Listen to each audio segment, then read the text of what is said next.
Good morning students. आज हम next topic start करने जा रहे हैं जो कि है बर्नौलीज थ्योरम। ये बहुत ही इम्पोर्टेंट क्वेश्चन है। ये हर एग्ज़ाम में बार बार यूँ कह लो कि हर बारी इसके या तो इस पे बेस्ड न्यूमेरिकल या ये थ्योरेटिकल क्वेश्चन 5 मार्क्स में बहुत बारी आता है। तो आप सभी से रिक्वेस्ट है कि आप इसे बहुत अच्छे से इस वीडियो को 1 से 2-3 बारी कम से कम देखें, समझें और अपनी कॉपी में भी इसे नोट डाउन कर लें, लिख के भी इसकी प्रैक्टिस कर लें, डायग्राम की भी और डेरिवेशन जो भी है। चलिए हम इसको स्टार्ट करते हैं। सबसे पहले हम ये पढ़ते हैं बर्नौली, ये साइंटिस्ट का नाम है। ये Bernoulli theorem is an outcome of principle of conservation applied to a liquid in motion. जब कोई लिक्विड मोशन में होता है तो उसकी एनर्जी भी कंजर्व रहती है।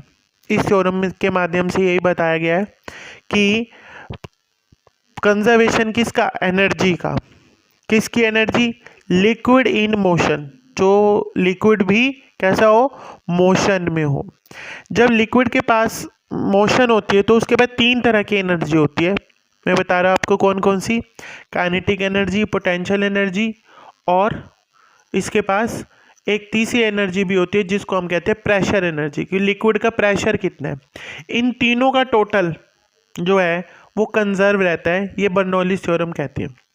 क्या स्टेटमेंट पढ़ेंगे आप? This theorem states that for streamline flow of an ideal liquid, ideal liquid के लिए स्ट्रीमलाइन फ्लो का मतलब कि जिसमें से पानी या कोई लिक्विड, कोई ट्यूब है मान लो, जैसे उसमें से बिल्कुल स्मूथली फ्लो करता हो, गड़गड़ करके ऐसे कभी कम कभी ज़्यादा, इस तरीके से फ्लो ना हो, बिल्कुल स्मूथ फ्लो अगर हो रहा है, स्मूथ किस में से, ट्यूब में से, तो उसको बोलते हैं हम स्ट्रीमलाइन फ्लो।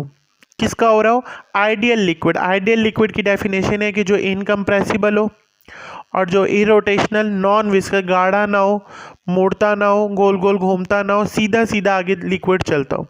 ऐसे लिक्विड के लिए कहता है द टोटल एनर्जी।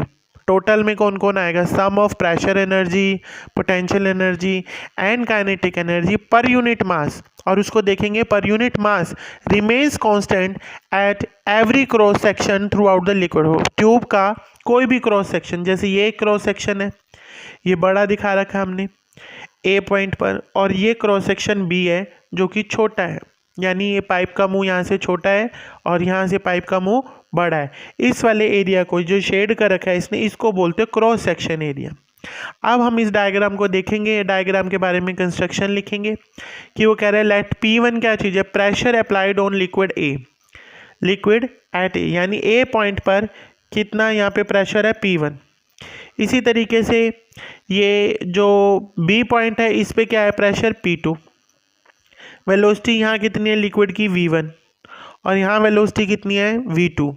ये जो पाइप है ए पॉइंट, ये ज़मीन से इसकी हाइट कितनी है? H1। और ये ज़मीन इसकी हाइट कितनी है? H2।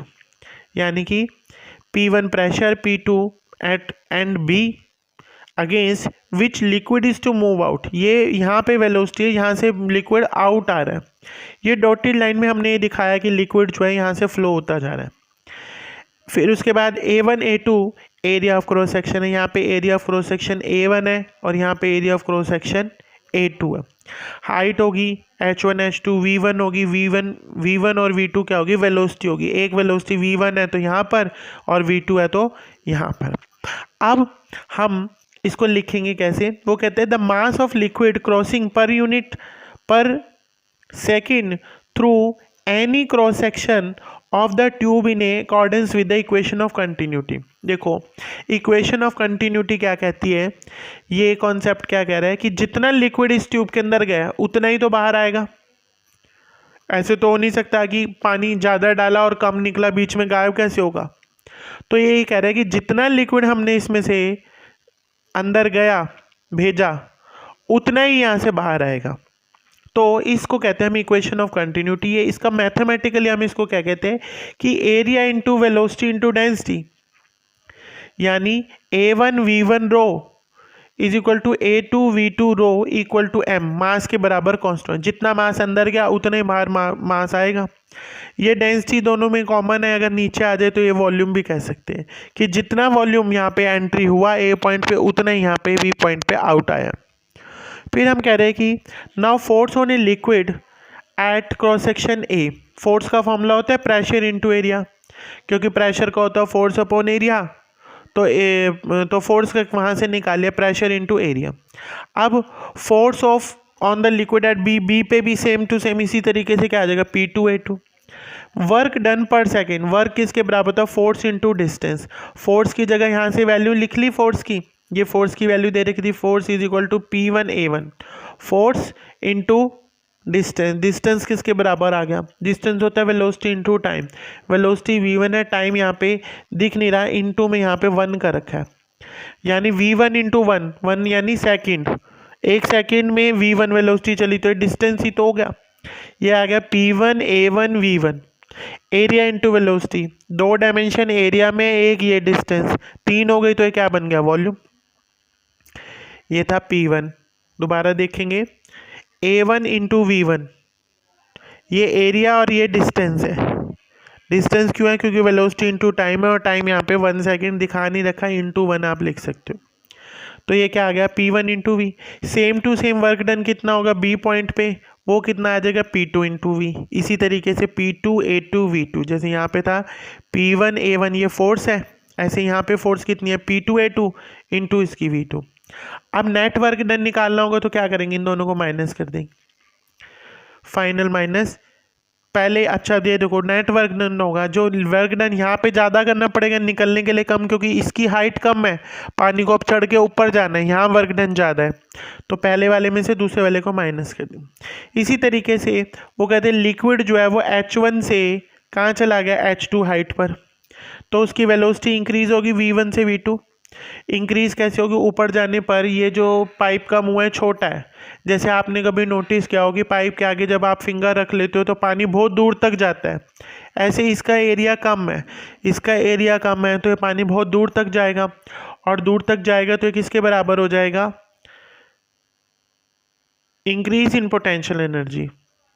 वेलोसिटी तो बढ़ गई V1 से V2 और पोटेंशियल एनर्जी बढ़ गई, पोटेंशियल एनर्जी फाइनल कितनी होगी mgh2, और पहले यहाँ पर कितनी होगी mgh1, इन दोनों को माइनस कर लिया।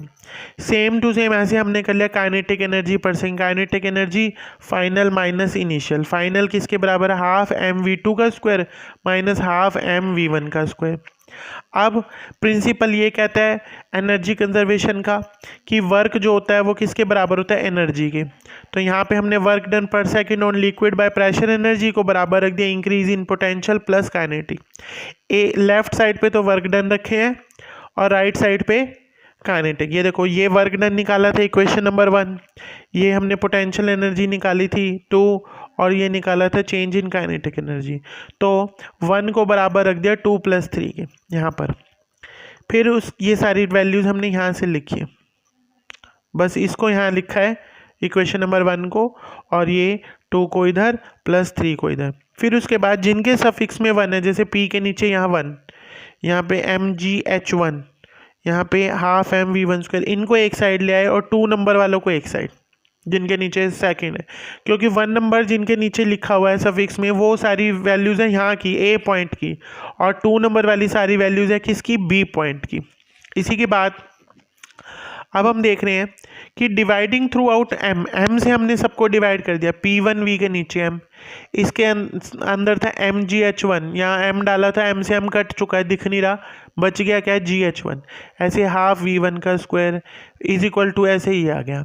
अब इन सारों को देखें तो ये सारी चीज़ें क्या है, pressure energy plus potential energy plus kinetic energy, but divide by M कर रहा है पर यूनिट मास, वो 1 नंबर वाली सारी चीज़ें, यानी ए पॉइंट पे जो थी टोटल एनर्जी उतनी की उतनी same to P2/ρ plus GH2, ये पोटेंशियल एनर्जी वहाँ की होगी, ये बी पॉइंट की काइनेटिक होगी, इन सब का टोटल बराबर आ रहा है, तो इसलिए हमने ये कह दिया कि ये कांस्टेंट है।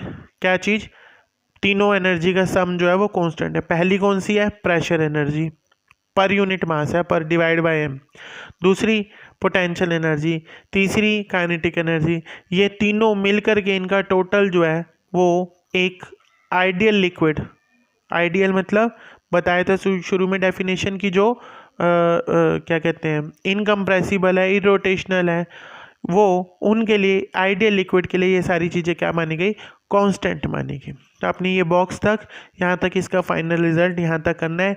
ये जो थ्योरम है ये 5 मार्क्स में आती है, बहुत बारी आती है, और ये 99% इसके चांस होते हैं क्योंकि ये बहुत इम्पोर्टेंट है। इस पे बेस्ड कई सारी मशीन्स, कई सारे ऑब्जेक्ट्स ऐसे हैं, डिवाइस ऐसे हैं जो बर्नौलीज़ थ्योरम पे बेस्ड है उनकी वर्किंग। तो आप सभी से रिक्वेस्ट है कि इसे बहुत अच्छे से करें, इन 2-3 बारी इसको सुने, पढ़ें, लिखें कॉपी पे, और जब आप स्कूल आएंगे तो मैं आपसे ये लिखवा के भी देखूँगा। Okay, thank you.